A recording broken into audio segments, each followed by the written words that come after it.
నేను అడుగుతున్న ఒక్క రోజైనా ఒక్క గంట అయినా నేను ఎప్పుడన్నా సెలవు తీసుకున్నానా? నా మంత్రులు ఎప్పుడైనా అందుబాటులో లేరా? మీకోసమే కదా సచివాలయంలో వచ్చి కూర్చుంటుంది. ఇవాళ వేలాది మంది సచివాలయానికి వచ్చి కాగితాలు ఇచ్చిపోతున్నారు కదా. ఇవాళ జ్యోతిరావు పూలే ప్రజాభవన్లో ప్రతి అధికారి అక్కడ కూర్చొని ప్రజలు ఇచ్చే వినతి పత్రాలు చూస్తున్నాం కదా. ఎప్పుడైనా సెలవు తీసుకున్నానా మిత్రులారా?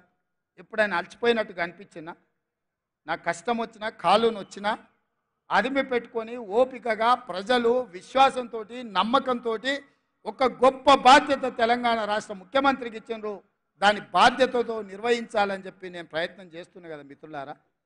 ఎవరికైనా ఎప్పుడైనా ఏమైనా అన్యాయం ఏం చేసినామా? ఇవాళ ఎందుకు 3 నెలలు 6 నెలలు ఈ ప్రభుత్వాన్ని పడగొడతామని ఇక్కడ కేడీ అంటుండు, అక్కడ మోడీ అంటుండు. మీరు ఒక్కసారి ఆలోచన చేయండి. ఏమిటి దుర్మార్గం అని నేను అడుగుతున్నా. కేసీఆర్ ఎన్నికైతే 10 ఏళ్ళు ముఖ్యమంత్రిగా ఉండొచ్చు, నరేంద్ర మోడీ ప్రధానమంత్రిగా ఎన్నికైతే 10 ఏళ్ళు ఆయన ఢిల్లీలో దర్బార్ చెలాయించవచ్చు. మరి ఇవాళ ఇందిరమ్మ రాజ్యం పేదోళ్ళ ప్రభుత్వం వస్తే 6 నెలలు కూడా ఉండనియారంట. ఇదెక్కడ న్యాయం, ఇదెక్కడ ధర్మం అని నేను అడుగుతున్నా. ఇది న్యాయమా? మీరు ఆలోచన చేయండి. ఏం ఉద్దేశం, ఏం ఆలోచన? అక్కడ మోడీ అయినా ఇక్కడ కేడీ అయినా ప్రజల చేత ఎన్నికైన ప్రభుత్వం 40% ఓట్లతో గెలిచిన ప్రభుత్వాన్ని పడగొడతామంటే ఇది ప్రజాస్వామ్యానికి దేశానికి మంచిదా అని నేను అడుగుతున్నా. విజ్ఞులు మేధావులు ఆలోచన చేయాలి. దుర్మార్గమైన రాజకీయాలను పాత్ర వెయ్యాలి. ఎందుకు పడగొడతామంటున్నాం మా ప్రభుత్వాన్ని అంటే పార్టీ ఫిరాయింపులు, పార్టీలను చీల్చడం, ప్రభుత్వాలను పడగొట్టడమే మీ నీతి, మీ జాతి అని నేను అడుగుతున్నా. ఒక పాలమూరు బిడ్డ, ఒక రైతు బిడ్డ ఇవాళ కుర్చీలో కూర్చుంటే చూసి ఓర్వలేకపోతురా? ఏం మా పాలమూరు బిడ్డలకు అర్హత లేదా? మేము చదువుకోలేదా? మాకు హక్కులు లేవా? మేము ఈ రాష్ట్రంలో ప్రజలం కాదా? 4 కోట్లలో మేము లేమా? ఈ 4 కోట్ల ప్రజల కష్టాలలో మేము పోరాటం చేయలేదా? మేము తెలంగాణ ఉద్యమంలో లేమా? తెలంగాణ ఉద్యమంలో ఆ బేకార్ గారిని నుంచి పార్లమెంటుకు పంపించింది మేం కాదా? పాలమూరులో ఊరు లేదు, పార్లమెంటులో నోరు లేదు, అయినా బేకారోడు కరీంనగర్ నుంచి మన జిల్లాకు వలసి వస్తే మనం గెలిపియలేదా?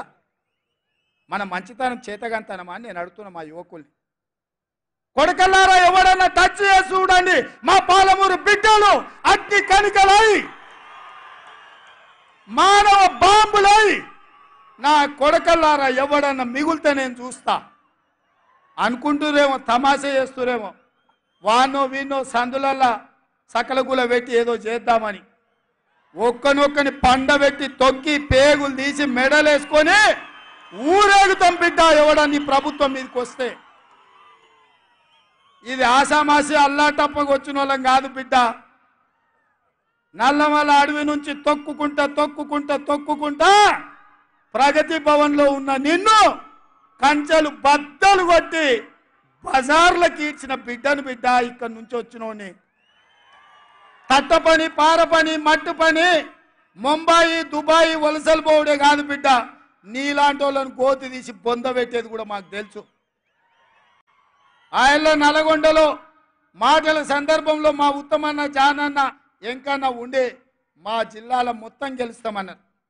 సంతోషమయ్యా, మీరు ఎన్నన్నా గెలవండి, మా బిడ్డలు ఇంకొక సీట్ ఎక్కువ గెలిపిస్తారని చెప్పిన. నేను నల్గొండలు చెప్పిన.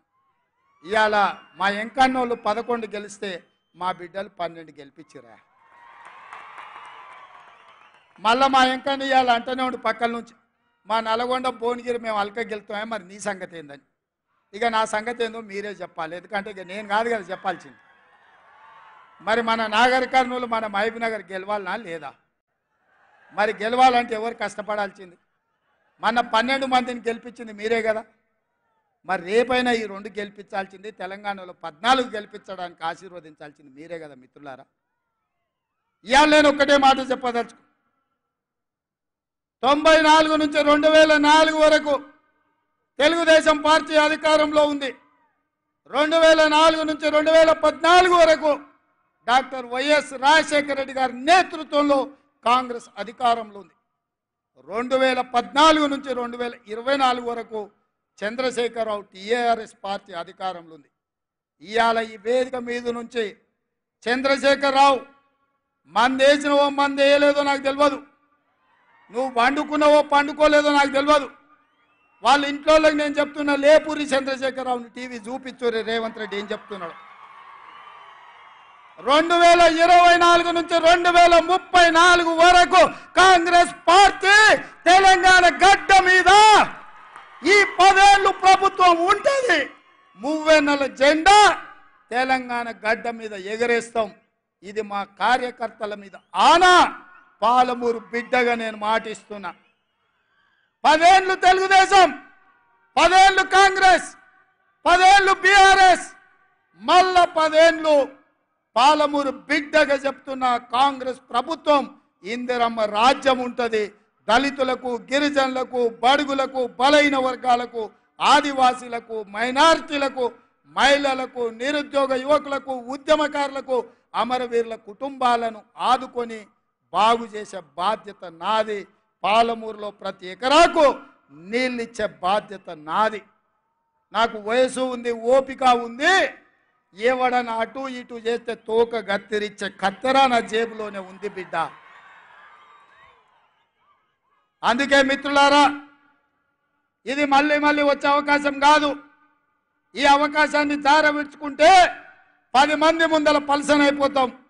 పాలమూరు బలహీన పడుతుంది. పాలమూరు మళ్ళీ ఎడారిగా మారుతుంది. అందుకే పార్టీలకు అతీతంగా, ప్రాంతాలకు అతీతంగా ఇవాళ జెండాలు ఎజెండాలు కాదు.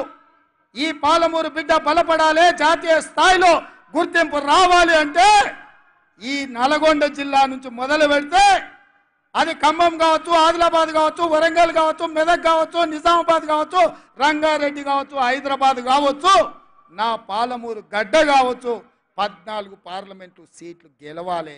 రాహుల్ గాంధీ దేశానికి ప్రధానమంత్రి కావాలి.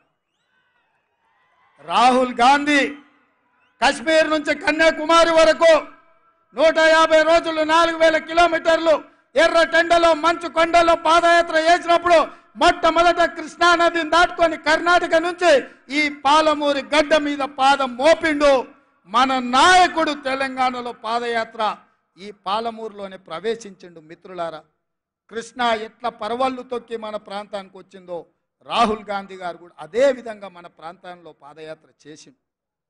మరి మీ బిడ్డని ఇవాళ ముఖ్యమంత్రిని చేస్తే మనం రుణం తీర్చుకునే బాధ్యత లేదా అని నేను అడుగుతున్నా. అందుకే మిత్రులారా, వస్తారు, ఒకళ్ళ మాటలు చెప్తారు, నువ్వు నాకు తెలుసా అంటారు, ముందంతా మనం ఒకటే పార్టీలో ఉన్నామంటారు, అన్ని కాకి కథలు అన్నీ చెప్తారు, నక్క వినయాలు ప్రదర్శిస్తారు. వాళ్ళ పేర్లు నేను చెప్పాల్సిన పని లేదు. మొన్నటి వరకు దొరల గడీలు బద్దలు కొడతామన్న మా మిత్రుడు మాదిగల వర్గీకరణకు అసెంబ్లీలో కొట్లాడితే నన్ను తమ్ముడు సంపత్ కుమార్ని అసెంబ్లీ నుంచి సస్పెండ్ చేసినోడు ఆ చంద్రశేఖరరావు. అట్లాంటోని పక్కన మా మిత్రుడు ప్రవీణ్ కుమార్ పోయి చేరడము మన పాలమూరు ఆత్మగౌరవానికి మంచిదా? మీరు ఆలోచన చేయండి. అందుకే మా పెద్దలు దామన్నను ఏబిసిడి వర్గీకరణ మీద ఢిల్లీకి వెళ్ళు, సుప్రీంకోర్టులో మాట్లాడు, పెద్ద పెద్ద ఉద్దండుల్ని న్యాయవాదులను పెట్టు, వర్గీకరణ చేసే బాధ్యత మనది. కేడి మోడీ ఇద్దరు మా మాదిగ బిడ్డల్ని మోసం చేసిండ్రు, మనం న్యాయం చేద్దామని దామోదర రాజనరసింహ గారిని ఎమ్మెల్యేలు అందరిని తీసుకొని పోని ఢిల్లీకి నేను రిక్వెస్ట్ చేస్తే దామన్న పోయి నించున్నాడు. అందుకే మిత్రులారా, ఇవాళ ఒక్కొక్క సమస్యను ఒక్కొక్క చిక్కుముడిని విప్పుకుంటా మీ ఆశీర్వాదంతో ముందుకెళ్తున్నా. అందుకే ఇవాళ రాబోయే పార్లమెంట్ ఎన్నికల్లో నాగర్ కర్నూలు మహబూబ్నగర్ పార్లమెంట్లలో కాంగ్రెస్ పార్టీ అభ్యర్థులను గెలిపించడానికి ఈ గడ్డ మీద ఉంటే జనజాతర మొదలు పెట్టినాం. ఆశీర్వదించండి, మీ దగ్గరకు వచ్చినాం. ఎన్నికల ప్రచారాన్ని ఇక్కడి నుంచే మొదలు పెట్టినాం. 14 సీట్లు గెలిచే వరకు మనం ఆగేది లేదు, విశ్రమించేది లేదు. ఆ కొనన నేను అడిగిన ముందాడ లైట్లు ఎందుకే లేదా వంశీ అని, ఏమన్నా కొంతమంది భయపెట్టిరు, అన్ని లైట్లు అయితే మంది రాకపోతే ఎట్లా అని. నేనన్నా, నేను వస్తున్నా అంటే ఇంతమంది నన్ను గెలిపించిన వాళ్ళు రారానే, ఈడ కాదు రోడెంబడి చూసినా ఈ మైదానంలో ఉన్నదానికంటే 2 అంతలు బయట ఉందో. కేసీఆర్ మీటింగ్లో మన దగ్గర పల్లి బఠానీలు అమ్ముకునే వాళ్ళు అంతా కూడా లేరు. మన నల్లగొండల మీటింగ్ పెట్టే కేసీఆర్ మీటింగ్లో. అందుకే ఇవాళ మిత్రులారా, ఏది ఏమైనా ఆలస్యం అయ్యింది. ఈరోజు